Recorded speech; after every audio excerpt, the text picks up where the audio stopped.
열방주 볼 때까지.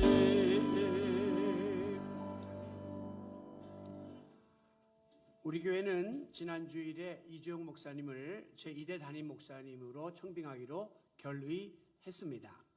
이것은 20년 드림의 교회 역사 가운데 아주 중요한 획을 긋는 사건이라고 말할 수 있겠습니다. 그러나 우리의 마음 한켠에는 이 급변하는 세상 속에서 리더십의 교체를 통해서 새 시대를 준비해야 할 교회 앞날에 대해서 한편으로는 기대 반, 한편으로는 염려 반의 마음인 것이 사실입니다. 하지만 이번에 청빙 과정을 통해서 세밀하게 역사하시는 하나님의 손길을 보면서 정말 하나님이 우리 드림의 교회를 극진히 사랑하시는구나 하는 것을 믿게 되었기에 염려보다는 기대가 더 크다고 할 수 있겠습니다. 2000년 기독교 역사 속에 아무리 세월이 흐르고 시대가 바뀌고 지도자가 교체된다 할지라도 교회가 건강하기만 하면 끝까지 존재하면서 사명을 감당해 올 수 있었습니다.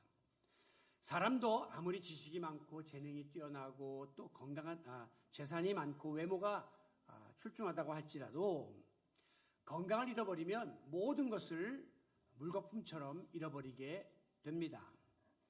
마찬가지로 교회도 건물이 크고 교인이 많고 무슨 프로그램이 다채롭고 유명한 교회가 되는 것보다도 교회가 얼마나 건강한가 하는 것이 중요하다는 거예요. 덩치가 아무리 커도 속이 부실한 사람이 있는 것처럼 교회 건물이 아무리 크고 많은 사람이 모여도 얼마든지 병든 교회들이 있을 수 있기 때문입니다. 그러므로 오늘날 현대인들의 관심사는 온통 웰빙에 꽂혀 있습니다. 웰빙이라고 하는 것은 문자 그대로 잘 사는 것이에요. 잘 되는 것입니다. 잘 존재하는 것입니다. 웰빙에 있어서 가장 중요한 요소를 꼽으라면 한마디로 몸과 마음이 건강한 것이에요. 그래서 지난 주일도 가정의 힐링에 대해서 말씀드렸죠. 가정도 치유받고 마음도 치유되고 몸도 건강을 유지해야 된다는 것이죠. 얼마 전 통계에 보면 교회에 나오는 사람들을 대상으로 물어봤습니다. 당신이 정말 다니고 싶은 교회는 어떤 교회입니까? 라고 물어봤더니 교회에 나오는 사람 중에 47%가 작아도 건강한 교회에 다니고 싶다. 교회 크기와 상관없이 질적으로 건강한 교회를 추구한다라고 답했습니다. 그러면 예수는 믿지만 지금 여러 가지 모양으로 시험 들어서 교회 안 나가는 소위 가나안 신자들, 거꾸로 말하면 안 나가 교인들을 대상으로 물어봤더니 그 사람들은 아까 도표에 보시면 43%가 역시 다시 어떤 교회 나가겠냐 물어봤더니 작아도 건강한 교회를 택하고 싶다. 이렇게 말하고 있다는 것은 오늘날 많은 그리스도인들과 혹은 교회에서 상처 입은 사람들 중에 교회 안에서 병든 모습을 많이 본 거예요. 그러니까 크기가 상관없고 사람 많이 모이는 것보다 건강한 교회에 가서 제대로 된 신앙생활하고 싶다는 바람을 표시하고 있는 것입니다. 자, 그렇다면 이제 새로운 전환기를 맞게 된 우리 교회가 어떠한 모습으로 계속 달려가야만 건강한 공동체 비전을 이룰 수 있을까? 사실 지난 20년 동안에 우리 교회가 외형적으로는 그렇게 큰 성장을 이룩하지 못했습니다만은 그래도 우리 노회 안에서 혹은 주변에서 굉장히 모범적이고 부러워하는 은혜로운 교회로 이만큼 우리가 자리 잡게 된 것은 성도들 모두가 이 건강한 신앙생활을 위해서 힘써온 결과라고 말할 수 있습니다. 건강이라고 하는 것은 한순간에 집중적으로 노력한다고 개선되거나 증진되는 것은 아니죠. 평소에 꾸준히 내가 약한 부분을 강화시키고 과한 부분이 있으면 다듬으면서 균형을 맞추어 조절해 나갈 때 비로소 건강은 주어지게 되는 겁니다. 특별히 우리가 건강한 교회와 신앙생활을 유지하려면 기초 체력을 강화시켜야 해요. 간혹 보면 겉보기에는 아주 멀쩡하고 건장한데도 불구하고 늘 잔병치레에 시달리는 분들을 볼 수가 있습니다. 근본 원인이 뭐냐? 기초 체력이 약하고 면역력이 저하되어 있기 때문에 계속 질병에 시달리게 되는 것이죠. 그래서 일반 최고 경영자들도 자기 회사에 여러 가지 경영상의 위기가 다가오게 될 때 소위 리셋 경영이라는 것을 선포합니다. 리셋이라는 건 뭐냐면 우리가 이 컴퓨터를 만지다가 이게 오작동이 되어서 잘 작동하지 않으면 기존의 시스템과 자료를 초기화시키는 거예요. 리셋해서 다시 모든 것을 처음으로 만들어서 다시 하는 것을 리셋이라고 하는데, 리셋 경영이라는 것은 우리 회사가 근본부터 다시 뜯어고치고 새롭게 세워져야 된다 하는 그 말이죠. 교회도 마찬가지입니다. 기본이 흔들리면 아무리 세월이 흐르고 많은 사람들이 모이고 또 여러 가지 규모가 있는 것 같아도 무너지는 것은 순식간이에요. 그래서 우리 모두가 이 기본을 다시 한번 새롭게 다지는 이런 각오를 새로운 목사님을 맞이하기 전에 다져보아야 하겠다는 거예요. 그래서 오늘 이 말씀을 전하려고 합니다. 오늘 본문은 예수님께서 마태복음 5장부터 산에 오르사 입을 열어 가라사대 심령이 가난한 자는 복이 있나니 하면서 소위 산상수훈을 말씀하셨거든요. 그래서 산상수훈이 마태복음 5장, 6장을 거쳐서 7장까지 이르러 이제 이 말씀을 마무리하는 과정 속에 결론적으로 하신 말씀이 오늘 본문 말씀입니다. 이제 내가 너희들에게 많은 말을 했는데 24절 나의 이 말을 듣고, 중요한 것은 행하는 자는 그 집을 반석 위에 지은 지혜로운 사람 같으리니 비가 내리고 창수가 나고 바람이 불어 그 집에 부딪혀 어려운 시련이 다가온다 할지라도 반석 위에 집을 세운 사람은 무너지지 아니하나니 이는 주추를 반석 위에 놓았기 때문이다. 그렇게 말씀해요. 그러면서 이제 반대로 26절 나의 이 말을 듣고 행하지 않는 사람은 그 집을 모래 위에 지은 어리석은 사람 같으리니, 이런 사람은 어떻게 되느냐? 비가 내리고 창수가 나고 바람이 불어 그 집에 부딪힘에 무너져 그 부딪힘이 심하게 될 것이다. 이렇게 말씀을 했습니다.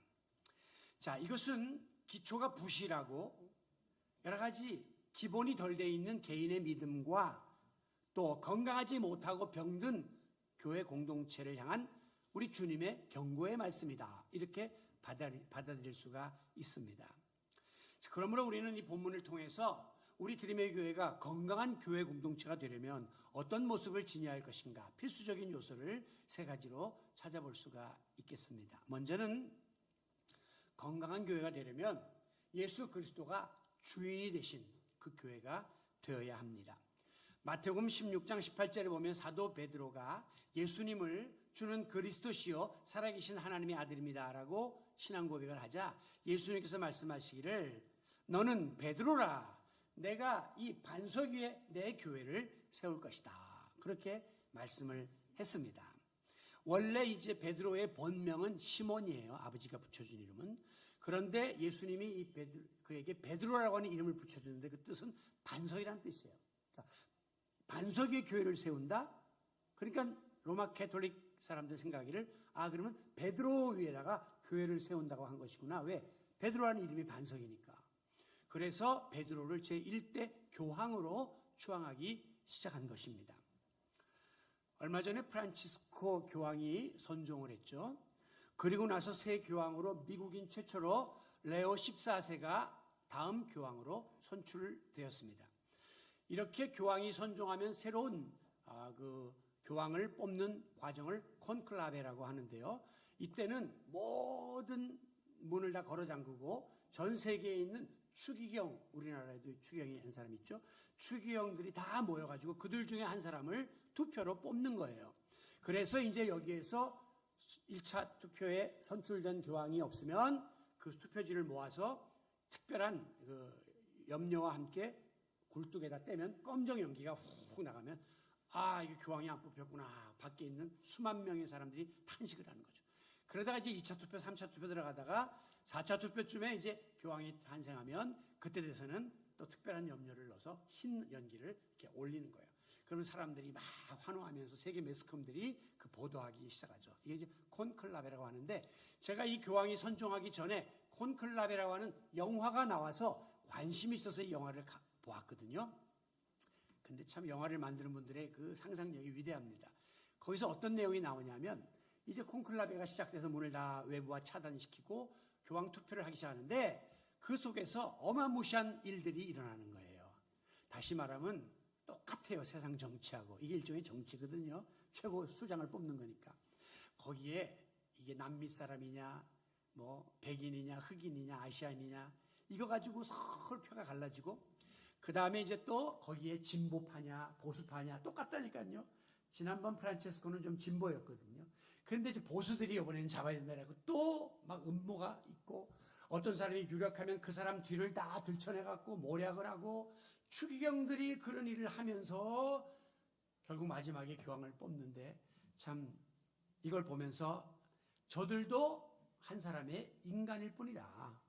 뭐 다 제복을 입고 뭐 존경받는 추기경이라고 하지만 그들 마음속에 다 파벌의식이 있고 인종차별이 있고 모든 게 작용을 하고 있다는 것을 보는 거죠. 그러니까 그런 사람 중에 뽑힌 교황 위에다가 교회를 세운다는 말이 아니고, 베드로 위에 세운다는 말이 아니고, 베드로가 한 신앙 고백, 참 명신앙 고백을 했잖아요. 주는 그리스도시요 살아계신 하나님의 아들입니다 라고 하는 예수 그리스도 위에 내가 교회를 세우겠다 하는 그 말씀이에요.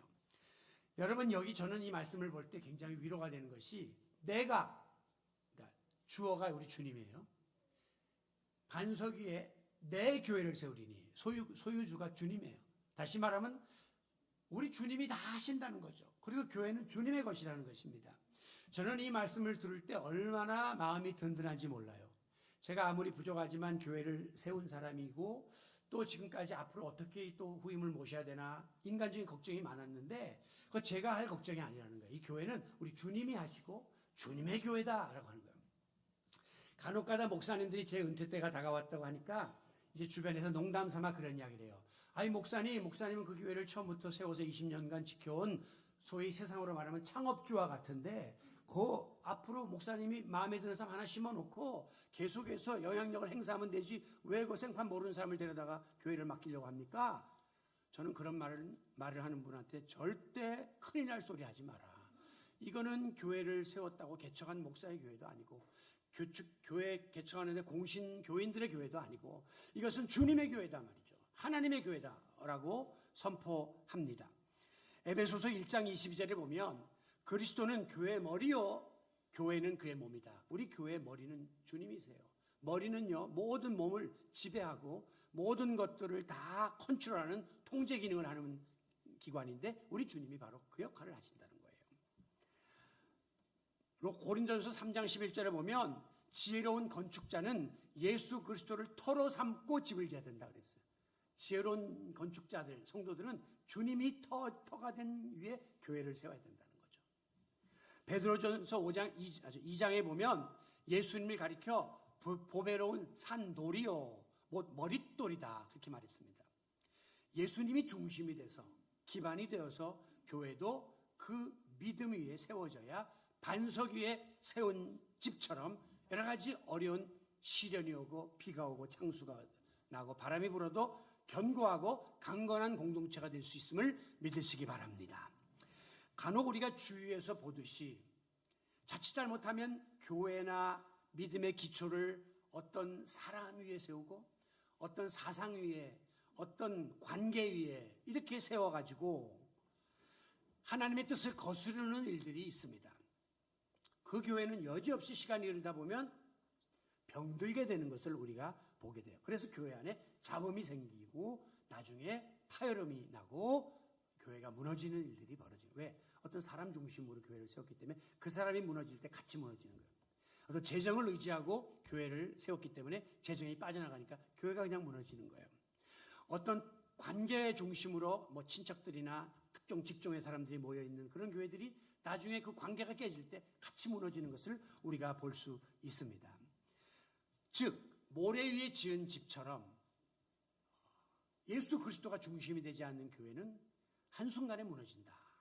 그러나 예수 그리스도를 중심으로 세운 교회는 어떤 상황이 오든 목사가 바뀌든 어떤 형편이 되든 견고하게 든든히 서서 흔들림 없이 건강한 교회를 유지할 수 있게 될 것입니다. 여러분, 우리나라의 교회가 굉장히 많다라는 말씀들을 많이 들었죠. 얼마 전에 통계해 보니까 이 한국 땅에 있는 교회 숫자가 편의점 수와 같다 그렇게 말해요. 약 5만 개 정도 된다고 해요. 우리나라의 편의점은 전 세계에서 가장 많은 수를 자랑하고 있습니다. 얼마 전만 해도 일본이 이제 제일 많았는데 이제 우리나라가 가장 많아요. 그 이유 중에 이제 은퇴하신 분들 대부분 보면 편의점을 하거나 커피숍을 하기 때문에 이 두 개가 지금 가장 많아지는 것이거든요. 우리나라의 이 5만여 개의 편의점은 전 세계에 열려있는 맥도날드 매장보다도 더 많다. 그 정도로 편의점이 많고 그만큼 교회가 많다라고 하는 것입니다. 그런데 과연 이 많은 교회 중에 어떤 교회가 참된 교회이고 건강한 교회일까요? 그것은 예수 그리스도가 머리가 되시고 예수님이 주인이 되셔서 우리 주님이 다스리도록 모든 것을 내어드리는 교회, 그 교회가 건강한 교회입니다. 어떤 사람이 개인적인 영향력을 발휘해서 교회를 세우는 경우들이 허다합니다. 개척교회들을 하고 목사의 영향력이나 재력이 있는 장로님의 영향력이나 교회를 세우는데 그런 분들의 입김이 강한 교회는 절대 건강해질 수가 없고 교인들이 흔들리고 휘둘리기 때문에 병들 수밖에 없어요. 예수 그리스도가 중심이 되는 교회만이 건강한 교회이고 그 교회 가서 예수님 만나게 해야지 사람 냄새 풍기게 하면 안 되고 그 교회 가서 예수님 만나게 해야지 프로그램에 몰입하게 해서는 안 되고 예수가 중심된 교회가 가장 건강한 교회임을 믿으시기 바랍니다. 우리 교회가 예수 그리스도가 머리가 되시고 하나님이 주인이 되신 주님의 교회임을 고백하며 모든 것을 우리 주님 손에 다 내어 맡겨드린 채 교회 안에 일체 인간적인 영향력이나 세속적인 요소가 지배하려고 드는 풍조를 과감하게 차단해내므로 오직 하나님 중심, 예수 그리스도 중심, 성령님 중심의 반석 위에 든든한 기초를 세우는 드림의 교회가 되시기를 바랍니다. 다음으로 좀 구체적으로 들어가 보면 말씀 위에 세워진 교회라야 건강한 교회라고 말할 수 있어요. 오늘 반석 위에 세운 집을 지은 사람하고 모래에 집을 지은 사람의 공통점이 있는데 그것은 24절에 보면 나의 이 말을 듣고 예수님이 지금까지 하신 말씀을 듣고 모래에 세운 사람도 이 말을 듣고 똑같아요. 둘 다 주님의 말씀을 들었어요. 자, 우리가 이제 말씀을 듣고 반석 위에다가 집을 짓기 원하는데 그러려면 반듯한 조감도 혹은 설계도가 꼭 있어야 집을 질 수가 있습니다. 그러면 이 반석 위에 세운 집의 표준이 어디에 있느냐? 말씀이에요. 말씀대로 우리가 그대로 실행하고 말씀을 따라 지으면 그 집은 든든한 집이 될 수 있다는 거예요.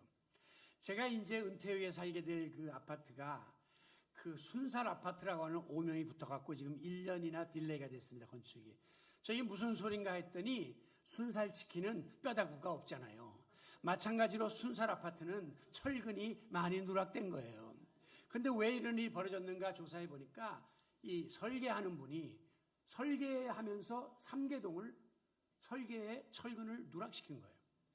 그분들은 전문가예요. 수없이 많은 아파트를 지었고 수없이 많은 설계를 했지만 오류가 있고 실수가 있기 때문에 이런 문제가 생긴 거죠.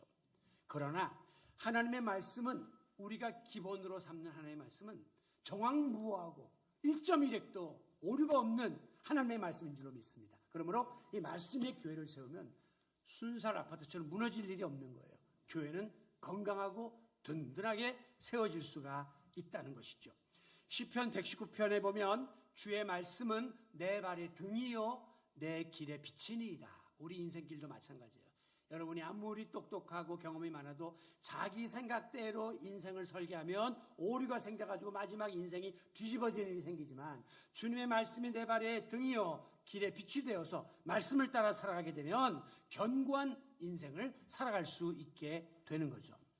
여러분들이 교회에 나와서 신앙생활하는 궁극적인 목표가 뭡니까? 뭐 여러 가지 있을 수 있지만 궁극적인 목표는 하나님을 향한 바른 믿음을 지니기 위해서예요. 하나님을 향한 바른 믿음을 지녀야 이제 교회 생활도 할 수 있고 여러 가지 직분 생활도 할 수 있고 그러니까 바른 믿음 갖는 게 우리의 소원인데 그러려면 어떻게 믿음을 소유할 수 있습니까? 로마서 10장 17절에 보면 믿음은 들음에서 나고 들음은 하나님의 말씀에서부터 비롯된다. 결국 우리의 믿음은 하나님의 말씀에서부터 주어지는 거예요. 우리가 말씀 안에서 내가 죄인임을 깨달았고 말씀 안에서 예수밖에 구원의 길이 없는 것을 깨닫게 되었고 말씀이 이렇게 하려고 하니까 그렇게 순종하면서 지금 살아가는 것이 그리스도인의 삶이 아니겠습니까? 그러므로 우리가 하나님의 말씀 위에 굳건히 서야만 바른 믿음을 소유하고 바른 믿음을 지녀야만 건강한 교회 생활을 할 수 있게 되는 것입니다. 간혹 가다 보면 이제 하나님께 계시를 받았다라고 이야기하고 그 말씀을 막 강단에서 선포하는 분들이 있는데 굉장히 위험합니다. 저는 비록 저에게 어떤 감동이 온다 할지라도 함부로 성령님이 내게 감동하셨다, 이런 말 저는 안 해요.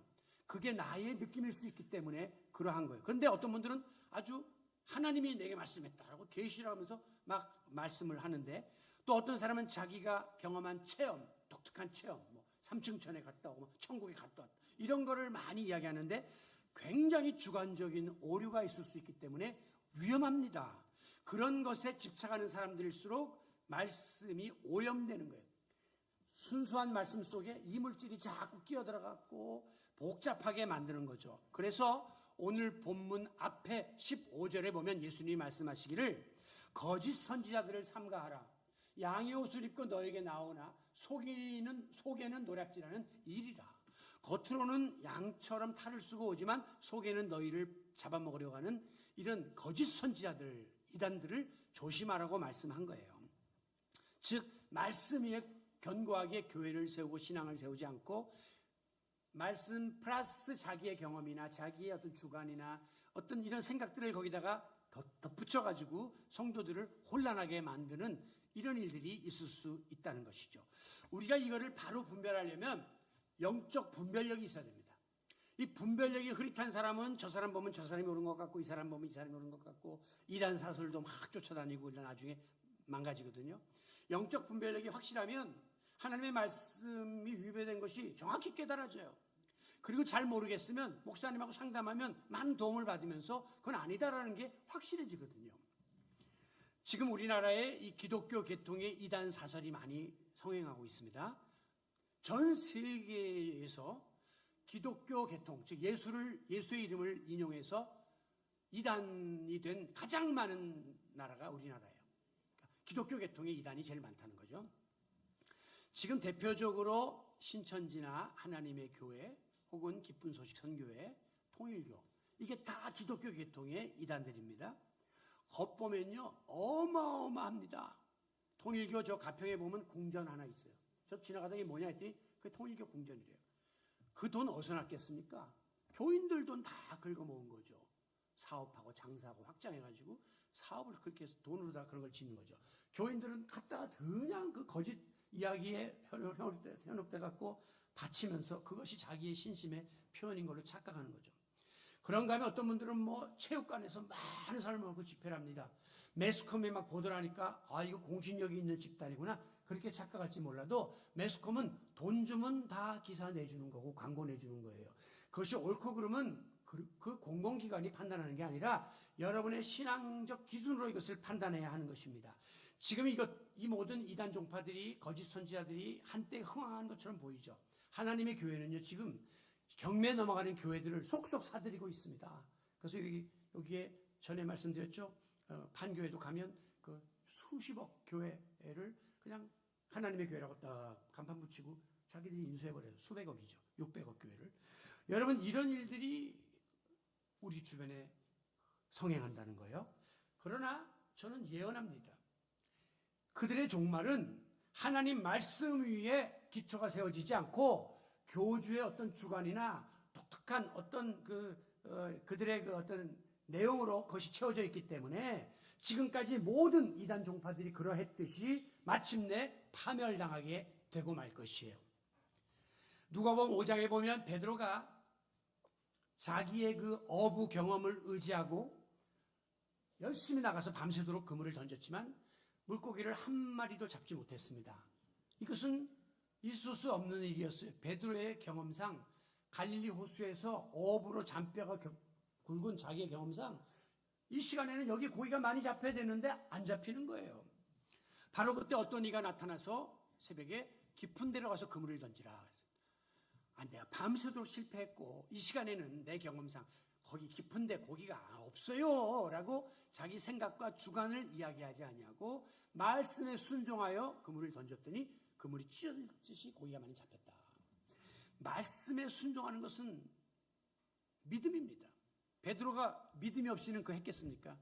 내가 밤새도록 허탕쳤지만 당신의 말씀을 의지하고 내가 한번 믿고 던져보겠습니다 라고 했더니 놀라운 결실이 주어진 거죠. 믿음은 한마디로 주님의 말씀을 전적으로 의지하는 것이 곧 믿음입니다. 믿음이 뭐냐? 하나님 말씀에 올인하는 게 믿음이에요. 그러므로 믿음을 지킨다라는 말은 말씀에 굳게 서서 말씀에서 떨어지지 않도록 말씀을 꽉 붙잡고 사는 게 여러분의 믿음을 지키는 삶입니다. 그런데 우리가 이 같은 과정 속에서 빠지기 쉬운 함정인데 그건 뭐냐면 말씀은 그랬지만 성경은 그랬지만 현실이 그렇지가 않아. 말씀은 그랬지만 이건 성경 쓰여질 때 이야기지 지금 시대는 바뀌었어. 말씀은 그랬지만 우리 목사님이 설교할 때 이런 이야기를 해 하면서 자꾸 여기다가 우리가 플러스 알파를 하고 있다는 거죠. 여러분 그 모든 성경 외의 모든 것은요 다 참고사항이에요. 절대적인 것은 성경밖에 없고 다른 거는 여러분들이 참고로 어떤 목사님 설교나 책이나 이런 거는 참고하시는 것이지 절대적인 것일 수가 없다는 사실을 깨달아야 합니다. 여러분들이 이 하나님 말씀을 배우고 깨닫는 데 있어서 아주 중요한 것은요 여러분의 나름의 수고와 노력이 꼭 따라야 된다는 거예요. 제가 중학교 때 은혜를 받고 기도원을 갔는데 막 성령이 충만하니까 그때 못 모르고 성령 충만 받으라, 불같은 성령을 받으라 이래가지고 그냥 가서 막 성령 받게 해달라고 기도를 막 하는데 갑자기 앞에 환한 빛이 비치길래 더 막 할렐루야 룰룰 하면서 난리가 났는데 나중에 보니까 어떤 친구가 랜턴을 들고 코앞에 우리 눈앞에 비춰가지고 그러니까 성령이 불이다 하니까 그런 줄 알았단 말이에요. 그리고 그때 우리가 뭐라 했냐면 어리니까 중학생이니까 야 하나님 말씀으로 무장하려면 오늘 밤 잘 때 성경을 배고 자자. 그러면 이 말씀이 이 안으로 다 입력될 거 아니냐. 그렇게 이야기한 적도 있어요. 그랬다가 전사님한테 걸려가지고 된통을 냈습니다. 성경을 배고 자는 놈들이 어딨냐고 막 이래가지고 혼나고. 또 그때 우리가 뭐라 했냐면 성령의 불이 뜨겁다 그러길래 야 우리 오늘 라면 끓여 먹어야 되는데 성령의 불로 끓여 먹을까? 그랬다가 또 된통 혼난 적이 있습니다. 이 하나의 개념적인 이런 것이 잘 받아들이지 못하면 그런 실수들을 하게 되는데 여러분 이 하나님 말씀을 우리가 이 말씀 외의 것을 자꾸 이렇게 접목시키지 말고 말씀에 집중하려면 이게 그냥 저절로 머릿속에 들어오지 않아요. 배고 잔다고. 끊임없이 말씀을 사모하고 말씀을 향한 어떤 나름의 노력과 수고를 해야 한다는 거예요. 오늘 본문을 약간 다르게 해석한 누가복음에 보면 지혜로운 사람은 집되 깊이 파고 여기는 그 말씀이 없는데 누가복음에는 깊이 파는 수고가 있고 헌신이 있고 노력이 있어야 된다. 주추를 반석에 놓은 사람이다. 그러니까 깊이 판다라는 말이 있어요. 한마디로 말씀을 깊이 파고 말씀을 향한 노력이 우리에게 꼭 있어야 된다. 세상의 모든 일도 그러하듯이 하나님 말씀을 바로 배우고 바로 알려고 하는 노력을 하지 않고는 저절로 우리에게 그것이 깨달아지지 않는다는 사실을 알아야 해요. 그래서 저는 이것을 거룩한 투자다 그렇게 말씀해요. 여러분들이 재정을 넓히기 위해서 투자를 하잖아요. 또 어떤 일에 시간을 투자하잖아요. 마찬가지로 하나님 말씀 위에 서서 말씀 중심의 삶을 살려면 여러분이 거룩한 투자를 좀 하셔야 돼요. 세상 주식에 막 빠져드는 그 시간 이상으로 말씀을 파고드는 투자가 있어야 돼요. 요즘은 말씀을 들을 수 있는 통로들이 너무 많으니까 여러분들이 이렇게 의지를 가지고 시간과 정성을 투자하면서 열심히 하나님의 말씀에 몰두함으로 말씀 중심의 기초 위에 여러분의 신앙이 바로 서고 그 같은 성도들이 모여서 하나님의 교회가 말씀 중심의 건강한 반석 위에 세워질 수 있기를 원합니다. 자, 마지막으로 건강한 교회의 중요한 요소는 바로 믿음이 실천되는 교회예요. 예수님이 마태복음 5장에서 쭉 6장, 7장까지 말씀한 다음에 이 말을 듣고 그 다음에 행하는 자는 그랬죠? 행한다. 반대로 모래에 지은 사람은 행하지 않는 자는 지금 예수님이 이 마지막 결론은 실천에다가 포커스를 맞추고 있는 겁니다. 저도 목회의 가장 마지막 목표를 이 실천이라고 생각해요. 아무리 여러분이 성경 지식을 많이 갖고 있고 믿음이 뜨겁고 체험을 했다 할지라도 예를 들어서 산에 가서 막 주님 만나는 체험을 하고 내려와서 대판 그냥 밖에서는 가정 가서 싸우고 회사 가서는 사기치고 만약 이런 행위를 한다면 이것은 절대 그리스도인의 온전한 모습이 아니잖아요. 병든 모습이죠. 그러니까 건강한 사람은 생각과 말과 행위가 일치해야만 건강한 그리스도인이라고 말할 수가 있습니다. 여러분 신앙생활의 최종 열매는 그러므로 행위를 통해서 평가받게 됩니다. 믿음을 따라 행하는 것이 곧 말씀을 따라 행하는 것이 곧 믿음이에요. 믿음이 뭐냐 물어보면 배운 대로 깨달은 대로 말씀을 따라 실천하는 것이 믿음이다. 그래서 야고보 사도는 믿음이 있노라 하면서 행함이 없으면 무슨 유익이 있으리요. 행함이 없는 믿음은 그 자체가 죽은 것이니라. 저는 말씀을 듣고 행하지 않으면 반쪽 믿음이다 그렇게 생각했는데 야고보 사도는 반쪽은커녕 아예 죽은 거다. 아무 의미가 없다. 그렇게 말하고 있습니다. 그만큼 행함은 우리의 믿음을 실천하는 마지막 결실이 되어야 한다는 거죠. 오늘 여러분이 설교를 듣고 돌아갔습니다. 맞아. 건강한 생활을 해야지 라고 생각하고 집에 가서 하나라도 실천하지 않으면 결국 이 모든 수고는 헛것이 되는 거죠. 우리가 요즘에 유튜브 같은 것이 많아갖고 건강 정보를 엄청나게 습득합니다. 그러다 보니까 정말 저도 알게 모르게 영양식품을 몇 개 먹고 있는데 자꾸 먹게 되는 거예요. 여기 소리 나면 조금 이상하다. 이거 먹으라 그랬는데 이거는 뭐가 좋다는데 혈류에 좋다는데 자꾸 사게 된단 말이에요. 그런데 그런 것보다도 이러이러한 행동을 하고 이러이러한 노력을 해야 됩니다라고 하는 의사들의 정확한 가이드라인이 나오는데 우리가 많이 알고 있으면서도 못하는 거 안 지키는 거예요. 행함이 없으니까 잔뜩 건강 지식은 있지만 실제로 우리의 건강에 아무런 유익이 없고 우리 건강은 병든 채 여전히 헤매고 있다는 것입니다. 그러므로 차라리 모르면 죄가 되지 않아요. 무지는 죄가 안 돼요. 예수님을 십자가에 못 박을 때 예수님이 뭐라고 기도했습니까? 아버지 저들을 용서하여 주세요. 자기들이 하는 일을 알지 못해서 잘못된 일을 하는 것은 차라리 죄가 아니에요. 잘못이 아니에요. 모르니까. 그런데 예수님이 하나님의 아들인가 알았던 종교 지도자들, 예수님을 3년이나 따랐던 제자들이 배신하고 도망가고 한 건 죄예요. 왜? 아는데 따르지 않았기 때문에, 아는데 끝까지 신앙을 지키지 않았기 때문에 죄가 되고 마는 것입니다. 이중적인 죄예요. 첫째는 하나님께 불순종한 죄, 두 번째는 알면서도 자기 신앙 양심을 속인 죄. 이중적인 죄를 짓게 되는 것입니다. 몇 해 전에 우리나라의 그 공군 특수 비행팀인 블랙 이글스라는 이 팀이 있는데요. 어린이날 에어쇼를 합니다. 확 올라갔다 막 편대 비행을 하는데 이 중에 비행기 한 대가 그냥 추락을 하는 사고가 일어났습니다. 이제 원인을 규명하는 진상조사단들이 가서 조사했는데 사고 원인이 뭔지 아세요? 정비사가 최종 점검을 마친 다음에 상승과 하강을 조정하는 장치에 뽑았던 차단선을 빼내지 않은 거예요. 마무리를 안 한 거예요. 이걸 해줘야 그 다음에 이게 제대로 작정되는데 바로 그 사람이 경력이 12년 베테랑 조종사 공군 중사였습니다. 그 사람은 매일 그 비행기만 보는 거예요. 정비하고 공부하고 교육하고 실습하고 조립하고 지식적으로는 그 분야의 1인자예요. 흔히 이 비행기를 꿰뚫고 있었지만은 내가 마지막에 해야 될 행동을 하지 않고 망각했기 때문에 이렇게 참사가 벌어지게 됐는데요. 그 결과 이 비행기 한 대가 260억이에요. 저 공군 조종사 하나 기르는데 109억이 들어요. 그것보다도 이 후배의 실수를 자책해서 이 상관이 자살을 해버렸어요.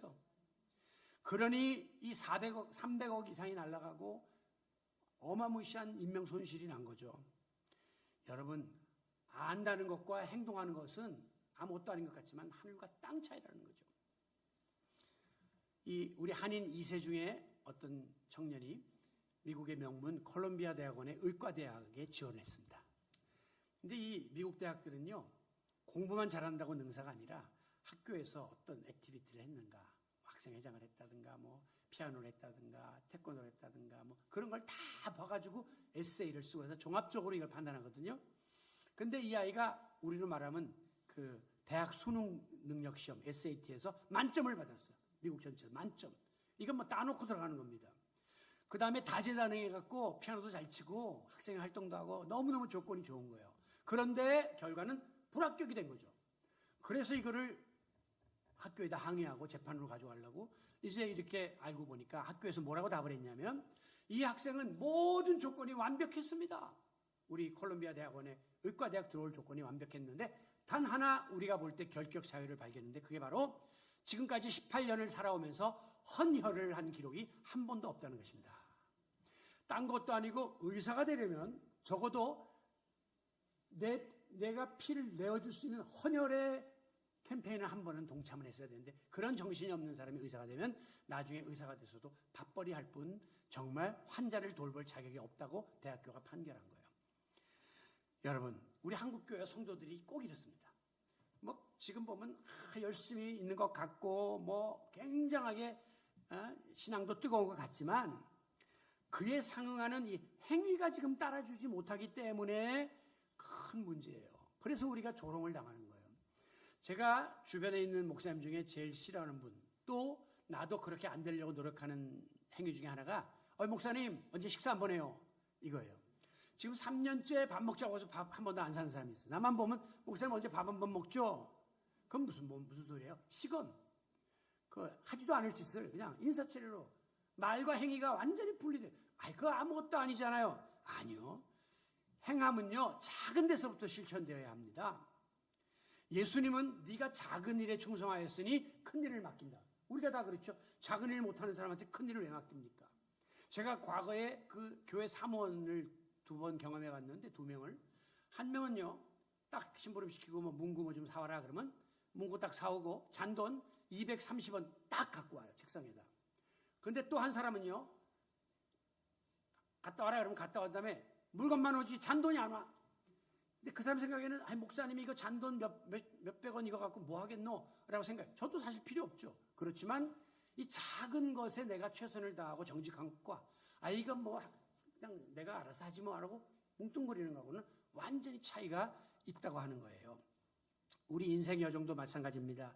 우리가 이렇게 평온할 때는요, 다 우리의 삶이 거기서 거기 같고 다 신앙생활 잘하는 것처럼 보이죠. 그런데 오늘 본문에서 말하는 것처럼 비가 내리고 창수가 몰아치고 바람이 몰아치게 되면 반석의 집을 졌나 모래의 집을 졌나, 이 2가지가 완전히 차이가 나게끔 되어 있습니다. 이스라엘 나라는요, 척박한 산악지대이고 사막지대예요. 아시다시피.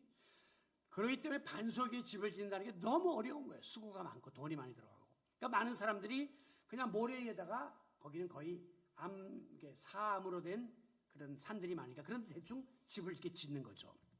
그런데 이게 평상시는 그대로 뭐 둘 다 건강하게 보이지만 언제 판가름이 나냐면 이 팔레스타인 지역에 우기가 다가오면서 소위 와디라고 하는 현상이 나타나기 시작합니다. 그러면 이 산에 그 골짜기에 물이 그냥 여기 사진 쫙 하면서 나오게 되는데, 유경 씨 사진.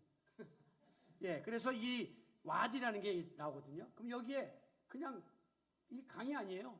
시냇가가 아니에요. 근데 어마한 물이 휩쓸고 가는 거죠. 그러니까 여기다가 어설프게 집 지어놨던 집들은 다 파괴되고 다 떠내려가고 마는 거예요. 이런 그 문화적 상황 속에서 예수님이 모래에 지은 집, 반석에 지은 집을 지금 말씀하고 있는 거죠. 평상시에 몰라요. 그러나 어려움이 오면 우리 개인의 삶도 신앙생활도 완전히 민낯이 드러나게 되는 거예요. 교회도 마찬가지입니다. 사탄은 지금 우리의 믿음을 흔들려고 막 여러모로 애쓰고 또 교회를 흔들려고 막 도전해 옵니다. 우리 교회가 지금까지 개척해서 지금까지 오기까지도 그런 일들이 많았고 지금도 그런 일은 계속되고 있고 앞으로도 계속될 것입니다. 여러분 생각할 때는 이제 이렇게 모든 목회 이양도 순조롭게 되는 거 보니까 뭐 잘 되겠네. 이거 새로운 목사님 오면 이제 으쌰으쌰일밖에 안 남았네 라고 생각할지 모르지만 천만의 말씀, 예기치 못했던 어마무시한 이제 시련들이 우리에게 다가옵니다. 이거는 사탄의 전략이기 때문에 별거 아닌 것 가지고 막 흔들려고 덤벼들고 빈틈을 찾아가지고 막 어렵게 만들 거예요. 그러나 제가 믿고 여러분이 믿는 분명한 사실은 예수님께서 말씀하시기를 내가 이 반석 위에 교회를 세우리니 음부의 권세가 내 교회를 이기지 못하리라 라고 했습니다. 이 음부의 권세라는 것은요, 사망의 집이, 문이 이 교회를 넘나보지 못할 것이다 라고 보장해 주신 것이에요. 그렇기 때문에 예수님이 우리 교회의 머리요 주인 되신다고 우리가 고백하고 말씀 위에 서서 삶 속의 말씀을 실천하게 애쓰기만 하면 우리 사탄이 난리를 치고 교회에 바람이 불고 창수가 몰아쳐도 견고하게 교회가 자리를 지켜나갈 수가 있을 것입니다. 우리 교회는 이제 세대교체 한 고비를 넘었습니다. 이 우리 교회만큼 우리 노회에서 이렇게 단시간에 순조롭게 새로운 목회자를 모시는 일이 진행된 교회는 없습니다. 많은 교회들이 지금 1년 이상 이걸 끌고 있고요. 어떤 교회는 왔다가 1년 만에 또다시 교회가 어려움을 경험하고 있고요. 공석인 교회가 지금 서너 개가 있습니다. 못 모시는 거예요. 왜? 의견들이 갈리고 많은 충돌들이 일어나기 때문이에요. 우리 교회는 지금 아주 순적하게 지금 모든 일들이 진행되어서 하나님께 감사합니다. 아무쪼록 이제 새로운 세대 교체가 이루어져도 계속해서 건강한 교회 공동체로서의 자리를 다져나가기 위해서 여러분들 우리의 모든 믿음을 리셋 다시 한번 처음부터 다시 돌아보고 견고하게 반석 위에 이 공동체를 세우기 위해서 믿음의 벽돌들을 하나하나 견고하게 쌓아나가시는 그런 지혜로운 건축자들이 다 되시기를 교회 머리가 되시는 예수님의 이름으로 축원합니다. 아버지 하나님 감사합니다. 오늘 건강한 교회 비전을 확인시켜 주시니 감사합니다. 우리 교회가 건강한 교회가 되고 싶습니다. 병든 교회가 되어서 어려움을 경험하고 무기력한 상태에 빠지는 것이 아니라 건강해서 활동적이고 앞을 향하여 나가는 진취적인 교회가 되게 하여 주시옵소서. 이 일을 위하여 우리 교회 안에 사람들이나 어떤 생각이나 인간의 주관이 지배하지 못하게 하시고 우리 예수 그리스도만이 이 교회의 주인이 되셔서 친히 교회를 다스려 주시기를 원합니다. 아울러 또한 주님이 함께 하심으로 이제 믿음이 견고해지고 말씀의 굳건히 세워짐으로 우리 모든 성도들의 삶이 윤택해지게 하시며 또한 우리 교회 성도들이 삶 속에 이 모든 신앙을 실천하는 일에 전념함으로 주님께 영광 돌리는 귀한 공동체가 되게 하여 주시옵소서. 예수님의 이름으로 기도하옵나이다. 아멘.